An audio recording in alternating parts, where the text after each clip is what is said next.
Indian cricket has been blessed with some of the greats of the game, and one guy who stands tall in this list of greats is MS Dhoni. The legendary former India captain turns 42 on Friday as we turn back the clocks to celebrate his illustrious career. Hello and a warm welcome to WION Podcast. I'm Aditya Pimpale, and joining me today once again is my good friend and colleague Aditya Sahay as we reflect on the legendary MS Dhoni on his birthday. Hello Aditya, hope you're doing well, and once again welcome to the WION Podcast. And as we have been seeing that the football season with the transfers is going around, the Wimbledon is around the corner, but one thing that is really striking well is the first week of July, and that means MS Dhoni's birthday, and we are going to speak on him. And you have seen MS Dhoni for a long period of time, the way that he has manufactured his career.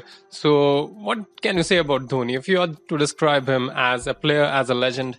Well, hi Aditya. I think there's a lot to talk about Dhoni. There's never enough. You can never have enough of talking about MS Dhoni because that is the kind of stature that he has created in Indian cricket.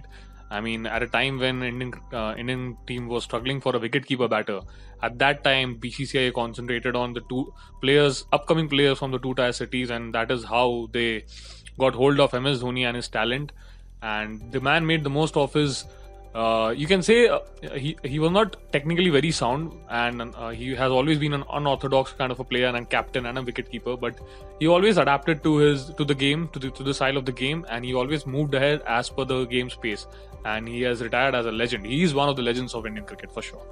In fact, you have a good connection with MS Dhoni. You both hail from Jharkhand as well, so there is some sort of connection. But we have seen him rise through the ranks. He played for Railways, the domestic cricket. It wasn't that easy, These days we have the IPL, easily you get spotted. The domestic cricket is also in spotlight as well. But in 2000 and early, at the turn of the millennium, it wasn't the thing. And MS Dhoni had to work his way through a very hard phase, and he came into the things, and then he was just taking everything to the storm. Yes, definitely, Aditya. I mean, he had a couple of practice sessions in JRT Tata Sports Complex, also in Jamshedpur, the place where I also used to go and practice and play cricket. And he taught me a good lesson that not to judge people, because I had seen him from behind and I had judged his hairstyle long back when he had not even debuted for India, and he gave me a good lesson to not judge people. And so yeah, I remember that. I have that fond memory of his, and he always had that reputation that he's a big hitter, he's a very powerful striker of the ball. But just apart from that, he also molded himself as a responsible finisher, as a mature and shrewd captain, as an unorthodox yet very successful wicketkeeper. So yeah, I mean, he literally took the world cricket by storm, and he became a household name very soon. But he always remained very grounded, and whatever things he did on the field, it was always within the spirit of the game. He held himself very properly, very responsibly. So yeah, these things we take a lot from his cricketing success. I mean, there's a lot to learn, not only for cricket but also in the everyday life. The field as well, I still remember it was Saturday afternoon, 2005. I just came back from my school and I was very excited. India was playing Pakistan, and MS Dhoni, he was unknown quantity, by the way. He got out on a duck in his first ODI match, I remember, run out. And then there were not too many expectations from an unknown quantity. Bang, he goes at Visakhapatnam. He just goes 148 nails down. It makes a name for himself, and then he just literally stamps his authority in the Indian team. So, he had those moments. You have seen him very closely against Pakistan, in Pakistan as well. Pervez Musharraf always had a fond memory of him as well. So what is your MS Dhoni memory? Well, I think I'm very tough to pick one, but I think, yeah, like you pointed out, we had also missed a lot of his innings because of the school timings which we had, but we always used to come back. There was also a time back then that we could watch the recorded highlights. We could watch the match again in the evening, so we all used to watch and memorize his innings because he played such blinders. 148 versus Pakistan, 183 versus Sri Lanka. I think I would say my fond memory has been the Pakistan tour in 2006, where he was the best batter for India. I mean, he was not only consistent in ODIs, he played 2-3 good knocks, including the one where you mentioned about Pervez Musharraf praising his hairstyle, and also about the Faisalabad test. I think that is one early memory that I have of his. And obviously the 183 against Sri Lanka. He had butchered every Sri Lankan bowler. I mean, even Muthaiya Muralidharan and Chaminda Was, you name, and he was nailing everyone. I think that was Diwali time. I still remember it was, Diwali times we were thinking about going and bursting the crackers in our homes, but Dhoni was doing it in the daytime because he was literally taking it. And the match was in Jaipur, the Sahay Mansingh Stadium, 183. It was his best. By the way, just a brief intro into MS Dhoni's really excellent and good career. He played 90 test matches for the Indian team, 4,876 runs in ODIs. He's one of those players to have crossed the 10,000 run line with 10,773 runs in 350 matches. 98 T20s and the first one to win the T20 World Cup in 2007. And Aditya, just a thought about that 2007 World Cup. Literally India had no chance. No one gave them a chance. Australia had some of the experienced players. Everyone thought that the Australian team would win, New Zealand would win. Pakistan had a really good core of players like Asif, Shahid Afridi, Shoaib Akhtar, but India. Yeah, definitely. I mean, we all had no expectations because of what happened early in the year with the ODI World Cup debacle.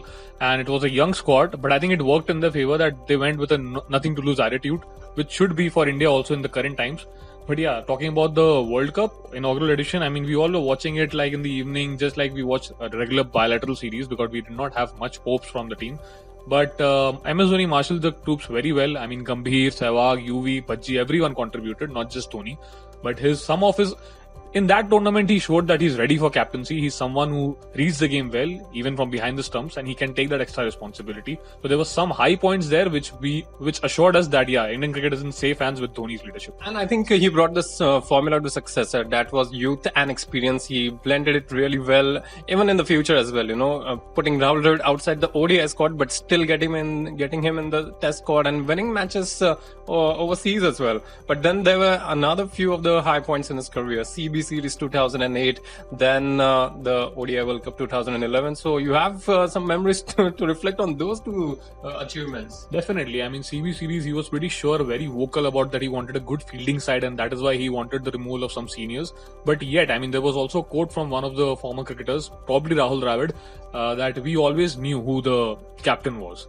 Like, I think Harsha Bhogle had pointed out that we all knew that, yeah, there were a lot of seniors amid when Dhoni was captaining them, but they always everyone knew in the field that, yeah, Dhoni is still the leader. It's not that he's looking for decisions and he's being clueless and asking other seniors. That was never the case. So yeah, in the CB Series, India fielded their way to the trophy, and also in the Champions Trophy, even in the World Cup. Gary Kirsten and the support staff also, along with Dhoni, they had a process, a path for success, and that is why we were rewarded with titles. And the final, many said that Dhoni didn't play in the entire tournament. The final comes, he just clinches. Ravi Shastri goes with those famous quotes, India left the World Cup after 28 years.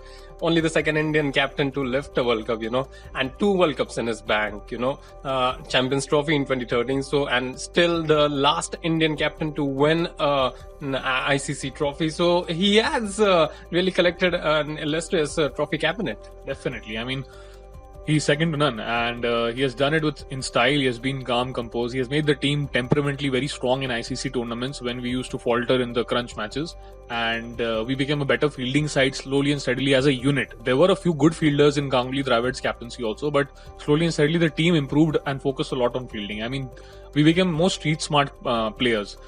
He focused on utility players, bringing in more multi-dimensional players. And so these things, I mean, and his game reading awareness, I mean, behind the stumps it was very good. He had the long-term vision, always he had the long-term vision. Okay, before I go to the IPL part, he also had some sportsmanship as well. I still remember the Ian Bell incident in 2011. The entire crowd was booing Dhoni and his team. The team was walking out. They had run out Ian Bell, but then Dhoni and company just show what I guess, they didn't even get any Spirit of the Cricket award for that, but that was that Ian Bell calling him back to play. How do you reflect on his sportsmanship? Yeah, he was very good. I mean, like I earlier said, he conducted himself very well, and even the team did it very well. I remember 2013 Australia bilateral series final. We were playing at home, the one where Rohit Sharma scored 200. Dhawan was mocking an injured Shane Watson. So at that time, Dhoni had signaled that let's just stop this. You don't mock him for his injury. You can tease him or sledge him wherever. So, I mean, Indian team always played as per Dhoni's attitude, as per his body language. So he molded the team as per his own conduct on the field. Yeah. And for talking about the Ian Bell incident, I mean, I think Sachin had prompted Dhoni that we should reverse the decision. Which honestly I feel was not required because he slammed a big 100. But yeah, we've got the award. I mean, I think the ICC Spirit of the Year award. Dhoni got the award recently. But yeah, that just spoke volume about how he used to conduct himself on the field. Yeah, and that is the thing, and let us just come to the IPL part, there have been talks that he might retire, he may not retire, there have been talks about his future, will he be playing in the 2024, but as an IPL captain, he's just not an IPL captain, but also Champions League as well for that sorts. He has a couple of titles there as well, and then, most successful captain in the history of the game, 250 matches, 5,082 runs, it doesn't get any better than this. Definitely. I mean, apart from runs also, I think he has also been a very underrated test batter. But apart from the runs, he is also is the most successful wicketkeeper in IPL in terms of most dismissals also. He has 5 IPL trophies, 2 Champions Trophy titles. I mean, the man has nothing to prove. And it's up to him if he's fit, if he feels he can still utilize himself as an impact player. Although that rule might not sit perfectly as per Dhoni's playing style because he's the captain. But yeah, if he feels there's one more season available still in him, so he will go for it. But it looks tough. Yeah, it really looks tough. We will be keeping our fingers crossed, whether Mahendra Singh Dhoni will be part of the 2024 IPL or not. But one thought for this great man, a man who has just created and molded the legacy of himself, just not for this particular year or months. He has just molded it for the entire career of Indian cricket, legacy that may well be surpassed by few of the peoples, And MS Dhoni is someone who has literally created history in the Indian game. So that was MS Dhoni as we celebrate his 42nd birthday, and we hope that you have enjoyed this edition of WION Podcast. Join us again next time. Until then, you can write it on our Facebook, Twitter and Instagram handles and other social media platforms. You can also tune into our YouTube channel as well. But for now, we are running out of time. Join us again next time. Until then, from me and the rest of the team, goodbye and thanks for joining.